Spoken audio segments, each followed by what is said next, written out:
ட்ரெய்லரை பொறுத்த வரைக்கும் நமக்கு பார்க்கும்போது இது பகவந்த் கேசரி தான் அப்படின்ற மாதிரி நமக்கு தெரியும். ஆனால் உண்மையில் ఇది வந்து భగవంత్ కేసరియోட రీమేక్ தானா? దీనికి ఆర్మీ అప్లికేషన్ తెస్తున్నా ఏడైనా దీని మీద సంతకం పెట్టిపిచ్చి పాప இந்த வருஷமாவது ஆர்மி அப்ளிகேஷன்ல ஒழுங்கா கையெழுத்து போடுமா. அடுத்த பாயிண்ட் என்னன்னு கேட்டீங்கன்னா, இது பகவத் கேசரியோட ரீமேக் கிடையாது. மீண்டும் மீண்டும் சொல்றேன், இது பகவத் கேசரியோட ரீமேக் கிடையாது. அப்படி யாராவது சொல்லியிருந்தாங்கன்னா அதை நம்பாதீங்க, அது உண்மை இல்லை. இந்த படத்துல வந்து ஒரு சோசியல் மீடியாவில் இருக்கிற ஒரு ஐகான் வந்து இந்த படத்தில் நடிக்கிறார். அவர் யார்? பின்னாடி ஏதோ பெருசா பாபி தியோல் வந்து இந்த படத்துல வந்து ஒரு வேற லெவல் வில்லனா வந்து இதுல வராரு. Come, let's play a game. Mamitha Baiju வந்து மகளா நடிக்கிறாங்க. அந்த காட்சியை வந்து பிரதானமா காட்டுறதுனால இது பகவத் கேசரியோட ரீமேக்னு சொல்லி எல்லாரும் பேசுறாங்க.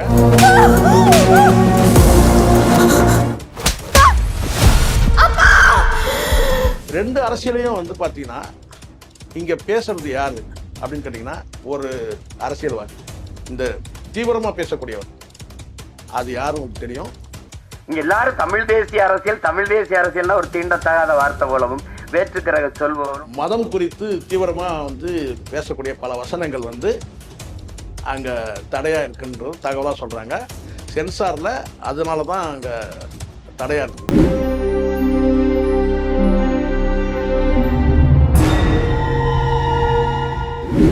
ஆடுகளம் சினிமா நேயர்களுக்கு என் அன்பான வணக்கம். ஜனநாயகன் சொன்ன உடனே நீங்க என்ன சொல்லுவீங்க? ஏற்கனவே வந்து நிறைய பேசிட்டீங்க, நீங்களும் பேசிட்டீங்க, ஊரே பேசிட்டு இருக்குது, உலகமே பேசிட்டு இருக்குது. ஜனநாயகன் படம் வந்து பகவத் கேசரியோட ரீமேக் அப்படின்னு ஊரே பேசிட்டு இருக்குது. மறுபடியும் ஜனநாயகன் சொல்லிட்டு ஏன் நீங்க கூட வந்து பாத்தீங்கன்னா இந்த ட்ரெய்லரை பார்த்துட்டு இந்த படம் வந்து கேசரி கிண்டி வச்சிருக்காரு. அப்படி ஏகத்துக்கும் வந்து உங்களுக்கு தெரியும், எனக்கு உலகம் முழுவதும் வந்து இந்த பேச்சுக்கள் தான் ஓடிட்டு இருக்குது. தமிழ்நாட்டில் மட்டும் இல்லை, எல்லாமே எனக்கு தான் பகவந்த் கேசரி ரீமேக்னு அப்படி சொல்றோம்.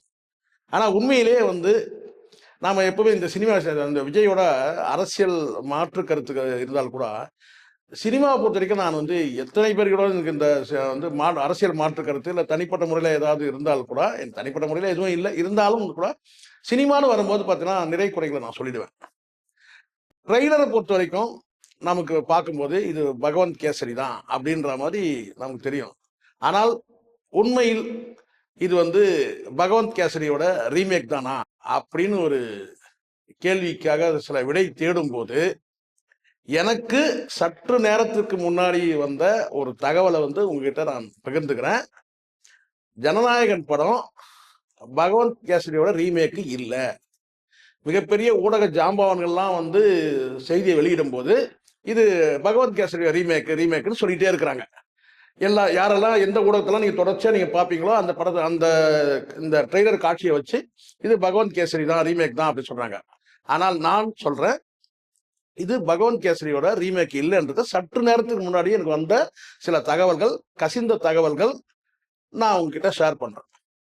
இது வந்து முழுக்க ஏன் வந்து பகவத் கேசரியோட ரீமேக்னு எதனால சொல்றான்னு கேட்டீங்கன்னா, ஒரே ஒரு காட்சி தான், ஒரு காட்சியோட ஒரே ஒரு சின்ன ஒரு கண்டென்ட் வந்து அவங்க எடுத்திருக்கிறாங்க பகவந்த் கேசரி வந்து. என்னன்னு கேட்டீங்கன்னா, மகள் சென்டிமெண்ட்.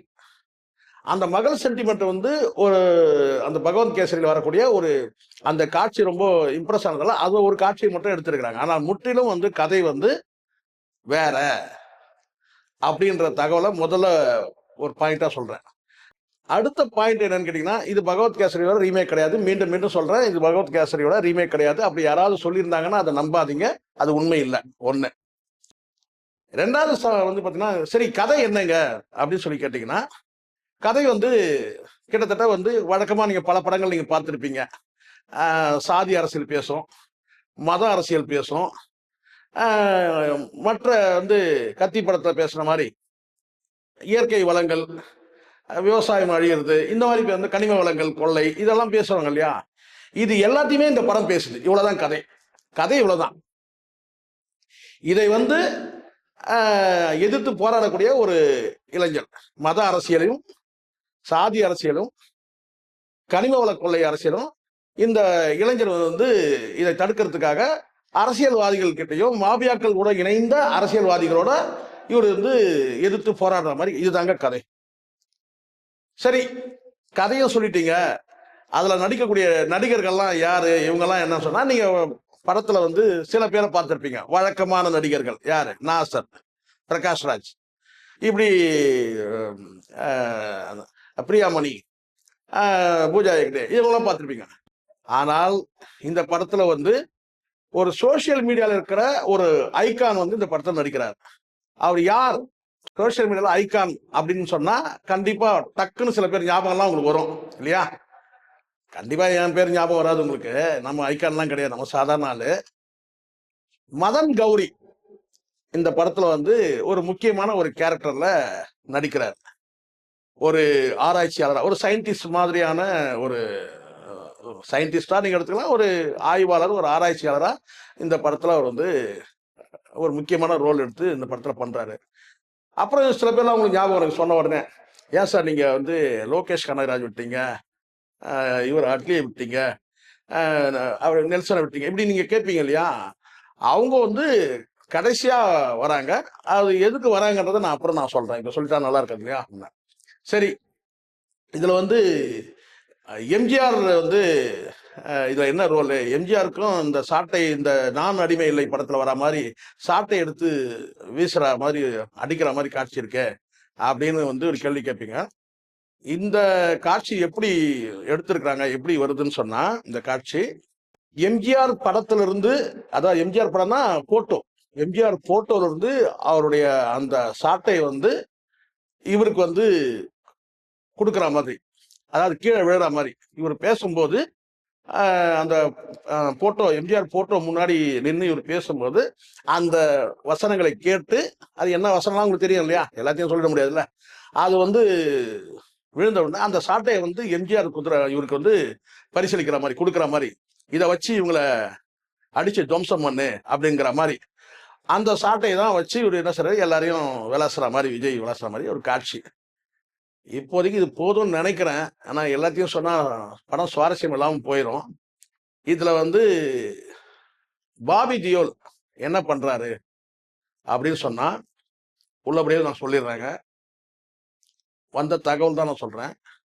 இதுக்கு முன்னாடி பல படங்கள், தமிழ் படங்கள் நீங்க பார்த்திருந்தாலும் கூட அதெல்லாம் ஃபுல்லா அழிச்சிடுங்க.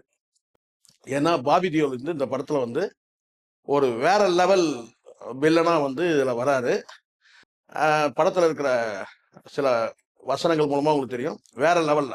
நீங்க வந்து நாகார்ஜுனா இந்த மாதிரி சில பேரை வந்து நீங்க கற்பனை பண்ணிட போறீங்க. சமீபத்துல வந்த கூலி படத்துல வர நாகார்ஜுனா மாதிரி சில பேர் கூட எழுதியிருந்தாங்க. ஆனால் பாபி தியோல் வந்து இதுல வந்து வேற லெவல் வில்லன் கேரக்டரா வந்து நடிக்கிறாரு. குறிப்பா வந்து வழக்கமா நடிச்சாலும் கூட பிரகாஷ்ராஜ் வந்து பெர்ஃபார்மன்ஸ் வந்து செம்மையா வந்து பண்ணியிருக்கிறாரு அப்படின்றதுதான் தகவல். இல்ல இன்னொரு விஷயம் என்னன்னு கேட்டா, சரி படம் வந்து எப்படிங்க, படம் வந்து எல்லாரும் கேட்குற வழக்கமான கேள்விதான். என்னன்னு கேட்பாங்கன்னா, பராசக்தியோட இது மோதும் போது பராசக்தி வந்து காலி ஆயிருமா, இல்ல பராசக்தியால வந்து ஜனநாயகன் காலி ஆயிருமா? பெரும்பாலும் வந்து சொல்லக்கூடிய கேட்டா பராசக்தியால் வந்து ஜனநாயகன் காலி ஆயிரும் அப்படின்னு சொல்லிட்டு. நான் புரிஞ்சுக்கிட்டது என்னன்னு கேட்டீங்கன்னா, எனக்கு வந்த தகவல் அடிப்படையில் நான் புரிஞ்சுக்கிட்டது என்னன்னு கேட்டீங்கன்னா, முற்றிலும் வேறு வேறு அரசியல் பேசுது. இது சாதி அரசியல், இந்த படம் ஜனநாயகன் படம் மத அரசியல், சாதி அரசியல், கனிம வள கொள்ளை அரசியல் பேசுது. பராசக்தி முழுக்க முழுக்க மொழி அரசியல் பேசுது. ஸோ ரெண்டுமே வேற வேற களங்கள். அங்க மொழி அரசியல் பேசுது, இங்க வந்து பார்த்தீங்கன்னா வந்து இந்த மத அரசியலையும் சாதி அரசியலும் கனிம வள கொள்ளை அரசியலும் பேசுது. ஆகவே வேற வேற தான் ரெண்டுமே வந்து. அது வந்து சித்தாந்த அடிப்படையில் திராவிட சித்தாந்தம் மற்றும் தமிழ் மொழி குறித்த வந்து மொழிப்போர் குறித்து பேசக்கூடிய பல வசனங்கள் இருக்கு. அதனால ரெண்டுமே வேற வேறன்னும் போது நம்ம அந்த போட்டினே நம்ம எடுத்துக்கோனா, இந்த விஷயத்துல நான் சொல்றேன் கேட்டா, எதை விட எது வந்து பீட் பண்ணோன்றதுக்கெல்லாம் நான் பதில் சொல்ல விரும்பல. அது முழுக்க முழுக்க படம் பார்த்து ரசிகர்கள் சொல்லக்கூடியதுதான். எவ்வளோ நல்ல படங்களை வந்து ஏதோ ஒரு வந்து ஒரு குவாலிட்டி குறையும், அதனால அந்த படம் காலி ஆயிடும். எவ்வளோ சிறந்த படங்கள் கமர்ஷியலா வந்து வெற்றி அடையாம போயிடும், கருத்தியலா வெற்றி அடையும். சில படம் கருத்தியலா வெற்றி அடையும், கமர்ஷியலா போயிடும்.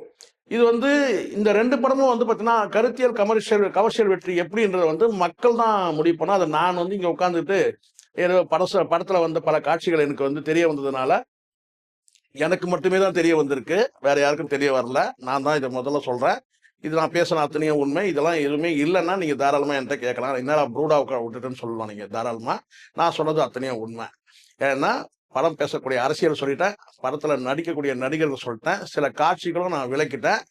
ஒரே ஒரு இந்த ட்ரெய்லர்ல எடிட்டர் பண்ண ஒரே தப்பு என்னன்னு கேட்டீங்கன்னா, மமிதா பைஜு வந்து மகளா நடிக்கிறாங்க. அந்த காட்சியை வந்து பிரதானமா காட்டுறதுனால இது பகவத் கேசரியோட ரீமேக்குன்னு சொல்லி எல்லாரும் பேசுறாங்க. அந்த ஒரே ஒரு பார்ட் மட்டும்தான், மகள் சென்டிமெண்ட் காட்சியை மட்டும்தான் பகவத் கேசரி வந்து எடுத்திருக்கிறாங்க. மற்ற காட்சிக்கும் அந்த படத்துக்கும் ஜனநாயகன் படத்துக்கும் சம்மந்தமே கிடையாது, எந்த சம்மந்தமும் கிடையாது. ஸோ அதனால இது ஒன்று. சரி, இதை தாண்டி வந்து படம் வந்து எந்த லெவல்ல வந்திருக்குன்னு சொன்னா, அது வந்து முழுக்க முழுக்க ஒரு ஹாலிவுட் லெவலுக்கு இந்த படம் வந்திருக்குதுக்காருன்னா அதுக்கு ஒரே ஒருத்தரை மட்டும் தான் நீங்க பாராட்டணும். அது வந்து போட்டோகிராஃபி. அந்த அளவுக்கு வந்து கொடுத்துருக்குறாங்க. அந்த ஒரு நபருக்காகவே நீங்க சொல்லலாம் இந்த படம் வந்து பாத்தீங்கன்னா வந்து ஹாலிவுட் ரேஞ்சுக்கு இந்த படம் வந்திருக்கு. கேமரா, அதாவது போட்டோகிராஃபியால. மியூசிக் வந்து பாத்தீங்கன்னா வந்து பெரிய அளவுல சப்போர்ட்டிங் இருக்கு, பெரிய அளவுல சப்போர்ட்டிங் இருக்குன்னு நான் சொல்றேன். சரிங்களா? இதுதான் இப்போதைக்கு இந்த ஜனநாயகன் படத்துல வந்திருக்கிற தகவல். படம் குறித்து வந்திருக்கிற தகவலை நான் உங்கள்கிட்ட அப்படியே நான் ஷேர் பண்ணியிருக்கேன். இதெல்லாம் உண்மையான தகவல் ஒண்ணு. அதுக்கு பிறகு என்னன்னு சொல்றேன். இங்க 2 படங்கள் இருக்கு நம்ம கிட்ட. ஒன்னு ஜனநாயகன், இன்னொன்னு பராசக்தி. இந்த 2 படங்களும் வந்து அடிப்படையில வந்து அரசியல் பேசுது. இது வந்து மதம், சாதி, கனிம வள கொள்ளை. இங்க வந்து மொழி குறித்து அரசியல் பேசுது பராசக்தி. 2 அரசியலையும் வந்து பாத்தீங்கன்னா இங்க பேசுறது யாரு அப்படின்னு கேட்டீங்கன்னா ஒரு அரசியல்வாதி, இந்த தீவிரமா பேசக்கூடியவர். அது யாரும் தெரியும், சீமான். நாம் தமிழர் கட்சியோட ஒருங்கிணைப்பாளர், தலைமை ஒருங்கிணைப்பாளர் சீமான் அவர்கள் பேசக்கூடிய அந்த அரசியலைத்தான் ஜனநாயகனும் பேசுது, பராசக்தியும் பேசுது. அது மொழி குறித்து பேசுது பராசக்தி. இது வந்து பாத்தீங்கன்னா கனிம வள கொள்ளையை பிரதானமா எடுத்து பேசுது. சில வசனங்கள், ஜனநாயகன் படத்துல வரக்கூடிய சில வசனங்கள் தாண்டி பல வசனங்கள் கனிம வள கொள்ளை குறித்து, இயற்கை தாது, இயற்கை வளம் குறித்து சீமான் பேசிய மேடை பேச்சுக்கள், பல பேச்சுக்கள் இந்த படத்துல வசனமா வருது. இதுதான் கடைசியா நான் இந்த ஜனநாயகன் படம் குறித்து சொல்லக்கூடிய ஒரு தகவல். படம் ரிலீஸ் ஆகட்டும். சில பேர் கேட்பீங்கல்ல, என்னன்னு கேட்டீங்கன்னா, ஏங்க சென்சார்ல வந்து ஜனநாயகன் படம் வந்து தடைன்னு சொல்றாங்களே அப்படின்னு சொல்லிட்டு. தடைக்கு காரணமே மதம் குறித்து தீவிரமா வந்து பேசக்கூடிய பல வசனங்கள் வந்து அங்க தடையா இருக்குன்றது தகவலா சொல்றாங்க. சென்சார்ல அதனாலதான் அங்க தடையா இருக்கு. மற்ற அரசியல், சாதி அரசியலோ அல்லது கனிம வள கொள்ளை அரசியல் பத்தி பேசியிருந்தா இந்த படம் வந்து வெளியே வந்துடும். ஆனால் மத அரசியலும் சேர்த்து பேசுறதுனால இந்த சிக்கலை வந்து சென்சார்ல சந்திக்குதுன்றது தான் ஜனநாயகன். இது உண்மையான தகவல். நமக்கு தெரிஞ்சதெல்லாம் ஒன்னே ஒண்ணுதான், விஜய் கிட்ட இப்ப கடைசியா கேட்க வேண்டியதுலாம், படத்துலலாம் வந்து மத அரசியல் குறித்தெல்லாம் நீங்க பேசுறீங்க, ஆனால் நிஜத்துல சொதப்புறியடா அப்படின்னு கேட்கிற மாதிரி தான் இருக்கு. உண்மைதான். சினிமால பேசுற எல்லா வசனங்கள்லாம் பேசுற, நிறைய வசனங்கள் பேசுற, எல்லா கொள்ளைகளும் பத்தி பேசுற, சாதி அரசியல் பேசுற, மத அரசியல் பேசுற, கனிம வள கொள்ளை அரசியல் பேசுற. ஆனா நிஜ அரசியல்ல வந்து சொதப்புறியப்பா அப்படின்னு கேட்கறதா தான் இருக்கு. ஆக ஜனநாயகன் படம் வெளிவரட்டும். படம் வெற்றியா தோல்வியான்றதை மக்கள் முடிவு பண்ணிட்டோம். பராசக்தி படம் வெளிவரட்டும், மக்கள் முடிவு பண்ணிட்டோம் எது சிறந்த படம் அப்படின்னு சொல்லிட்டு. 2மே சிறந்த படம் இருந்தாலும் நமக்கு மகிழ்ச்சி தான். நன்றி, வணக்கம்.